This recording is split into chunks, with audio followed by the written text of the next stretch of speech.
और आइए एक रोमांचक यात्रा पे चलते हैं। माननीय वित्त मंत्री जी हर बार मेरे सवालों का जवाब देते हुए मुझ पर तंज कसती हैं और कहती हैं कि शायद ये चार्टर्ड अकाउंटेंट नहीं है, इनकी डिग्री असली नहीं है, तमाम तरीके की बातें मेरे बारे में कहती हैं, निजी हमले करती हैं। मैं उनका बहुत सम्मान करता हूं, मेरे मन में उनके प्रति बहुत आदर है, ओहदे में, हैसियत में, उम्र में, अनुभव में बहुत बड़ी है मुझसे। लेकिन आज मैं इस सीए की डिग्री को किनारे करके सरल भाषा में आम आदमी की तरह इस देश के आम आदमी का दर्द आपके सामने रखना चाहता हूं कि कैसे हमारे जन्म होने से लेकर हमारे मरने तक टैक्स पे टैक्स सरकार हमसे वसूलती है। मैं आपके सामने जीवन के 8 चरण, 8 स्टेजेस ऑफ लाइफ रखना चाहता हूं। फर्स्ट स्टेज ऑफ लाइफ, जब इंसान पैदा होता है, that is the birth stage.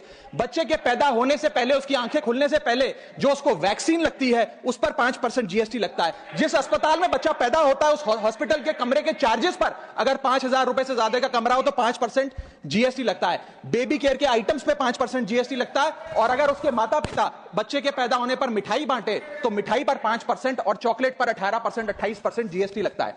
दूसरा चरण जीवन का इन्फेंसी और चाइल्डहुड यानी कि बचपन में बेबी फूड जो खरीदा जाता है उस पर 12 से 18% जीएसटी, डाइपर जो खरीदा जाता है उस पर 12% जीएसटी, बेबी स्ट्रोलर पे 5 से 12% जीएसटी, और जो खिलौने बच्चे को दिए जाते हैं उन खिलौनों पर भी 12% जीएसटी लिया जाता है। जब मुंडन होता है बच्चे का, पहला हेयर कट जिसे कहते हैं, उस हेयर कट की सर्विसेज पर भी 18% जीएसटी, और पहली बर्थडे पार्टी पर जो फोटोग्राफी होती है, फोटो खिंचवाई जाती है, उस फोटोग्राफी सर्विसेज पर भी 18% जीएसटी। यहां तक कि नामकरण की बर्थडे पार्टी जो की जाती है उस पर भी केटरिंग सर्विसेज से लेकर खान पर 18% जीएसटी सरकार वसूलती है। अब बच्चा स्कूल जाना शुरू करता है तो स्कूल जाने पर यूनिफॉर्म से लेकर जूतों, स्कूल बैग, लंच बॉक्स सब पर जीएसटी लगता है। 12% जीएसटी नोटबुक पर लगता है, 18% जीएसटी स्टेशनरी आइटम पर लगता है। और उसके बाद अगर कोई एक्स्ट्रा करिकुलर एक्टिविटी बच्चे को करनी हो, कोई म्यूजिक क्लास करनी हो या फिर कोई स्पोर्ट्स कोचिंग की क्लास वो ले उस पर भी 18% जीएसटी देना पड़ता है। प्राइवेट ट्यूशन ले तो उस पर भी जीएसटी, और पहली साइकिल जो बच्चा खरीदता है उस पर भी 12% जीएसटी देना पड़ता है।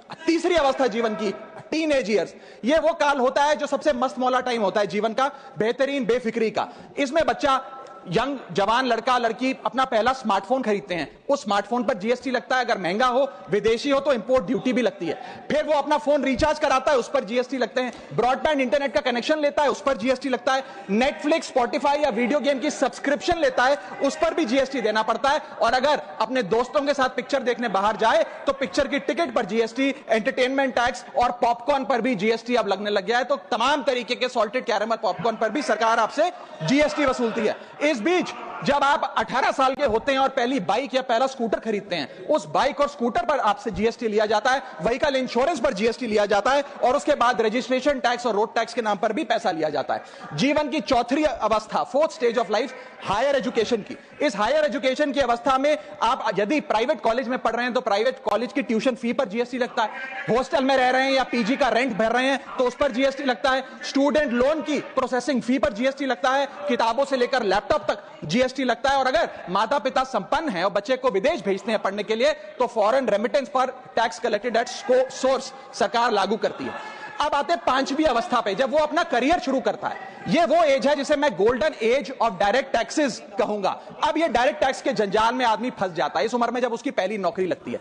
तो नौकरी में आमदनी अनुसार उसके स्लैब रेट के हिसाब से उस पर टीडीएस पहले काटा जाता है, मानो जेब काटी जा रही हो, और फिर इनकम टैक्स वसूला जाता है। जब पहली बार उसको पगार मिलती है, वेतन मिलता है, वो माता पिता या दोस्तों को बाहर खाने पे ले जाता है, पिक्चर दिखाने ले जाता है, उस खाने के बिल पर भी सरकार जीएसटी वसूलती है। और जैसे जैसे उसकी सैलरी बढ़ती है वैसे वैसे स्लैब अनुसार उसे इनकम टैक्स वसूला जाता है। इसके बाद आज वर्क फ्रॉम होम का कल्चर चल रहा है, तो वर्क फ्रॉम होम में इंटरनेट बिल्स हो, ब्रीफकेस हो, लैपटॉप हो, इन सारी चीजों की खरीद पर सरकार जीएसटी लेती है। और अगर आप ये पैसा निवेश करें, इस निवेश करने पर आप कोई भी फाइनेंशियल इंस्ट्रूमेंट खरीदें तो सिक्योरिटी ट्रांजैक्शन टैक्स के नाम पर, मैडम मेरा समय जा रहा है, कोई फाइनेंशियल इंस्ट्रूमेंट खरीदे तो फाइनेंशियल इंस्ट्रूमेंट की खरीद पर सिक्योरिटी ट्रांजैक्शन टैक्स, उसकी ब्रोकरेज पर जीएसटी और फाइनेंशियल एडवाइजरी पर जीएसटी, और जब आप ये फाइनेंशियल इंस्ट्रूमेंट बेचते हैं तो उसके मुनाफे पर सरकार आपसे कैपिटल गेन टैक्स वसूलती है। यहां तक कि हेल्थ इंश्योरेंस और लाइफ इंश्योरेंस प्रीमियम्स पर भी सरकार आपसे जीएसटी लेती है। इसी सरकार के मंत्री माननीय गडकरी जी भी सरकार से यही गुजारिश कर रहे हैं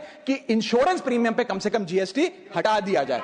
इसके बाद इंसान अपने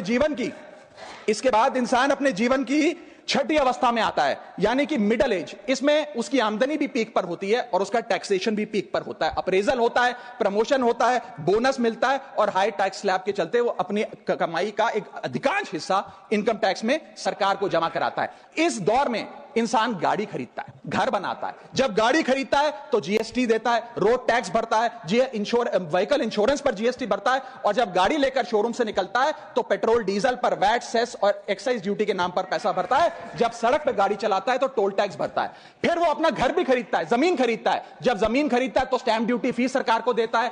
जब कंस्ट्रक्शन मटेरियल खरीदता है घर बनाने के लिए तो कंस्ट्रक्शन मटेरियल पे, चाहे वो सीमेंट हो, मार्बल हो, स्टील हो, उस पर जीएसटी देता है। उसके बाद जब कंस्ट्रक्शन सर्विसेज लेता है किसी बिल्डर से, ठेकेदार से, कॉन्ट्रैक्टर से, तो उस कंस्ट्रक्शन सेवाओं पर भी जीएसटी सरकार आपसे वसूलती है। और जब घर बन जाए तो एनुअल प्रॉपर्टी टैक्स और हाउस टैक्स के नाम पे आपसे पैसा लिया जाता है। और जब आपको पैसे की आवश्यकता पड़े और आप ये घर बेच दें तो कैपिटल गेन्स पर भी सरकार आपसे उस मुनाफे पे टैक्स वसूलती है। और इस बीच शादी तो रह ही गई, फिर इंसान शादी करता है, इस बीच तो बैंक्वेट हॉल बुक करता है, उस बैंक्वेट हॉल की बुकिंग पे टैक्स भरता है। शामियाना, खाना, केटरिंग सर्विसेज लेता है, उस पर जीएसटी भरता है। ज्वेलरी खरीदता है, उस पर जीएसटी भरता है। कपड़ा, शेरवानी सिलवाता है, कुर्ता पजामा, सूट पैंट, उस पर जीएसटी भरता है। यहां तक कि वेडिंग इनविटेशन से लेकर, ब्राइडल मेकअप से लेकर, हनीमून के ट्रैवल तक हर चीज पर सरकार आपसे जीएसटी वसूलती है। सातवीं अवस्था सरकार जीवन की, वो है रिटायरमेंट। इस फेज में इंसान चाहता है आरामदायक जीवन जिया जाए, जो जीवन में कमाया उस कमाई के सहारे उसकी इंटरेस्ट पर, पेंशन पर जिया जाए। लेकिन इस अवस्था में भी सरकार पेंशन और इंटरेस्ट इनकम पे आपसे टैक्स लेती है। बूढ़ा हो जाता है, दवाई इलाज की जरूरत पड़ती है तो हेल्थ केयर बिल पर, दवाइयों पर आपसे जीएसटी लिया जाता है। लाइफ इंश्योरेंस और हेल्थ इंश्योरेंस प्रीमियम पर तो जीएसटी लेती है। और इस दौर में वो अपनी वसीयत लिखता है, फैमिली विल। उस फैमिली विल पर जो लीगल फीस देता है, उस लीगल फीस पर भी उसे जीएसटी देना पड़ता है और स्टैंप ड्यूटी देनी पड़ती है। और आठवीं जीवन की अवस्था, यानी कि जीवन की समाप्ति, जब उसका स्वर्गवास हो जाता है, उसके जीवन का अंत हो जाता है, यहां भी सरकारें उसका साथ नहीं छोड़ती। यहां पर भी सरकारें उस पर टैक्स लगाती हैं। जब कोई इंसान मरता है तो उसके अंतिम संस्कार में देसी घी, चंदन, वुड, नारियल, इत्र जैसा सामान इस्तेमाल होता है, उस पर भी जीएसटी लगता है। और जब उसके मरने के उपरांत अखबार में ऑबिचुरी की इश्तेहार छपवाया जाता है, उस पब्लिकेशन ऑफ ऑबिचुरी न्यूज़पेपर पर भी 5% सरकार जीएसटी लेती है। और मरने के बाद जब प्रॉपर्टी उसके बच्चों को या परिवार वालों को दी जाती है, उस म्यूटेशन पर भी सरकार आपसे ड्यूटी सेस लेती है।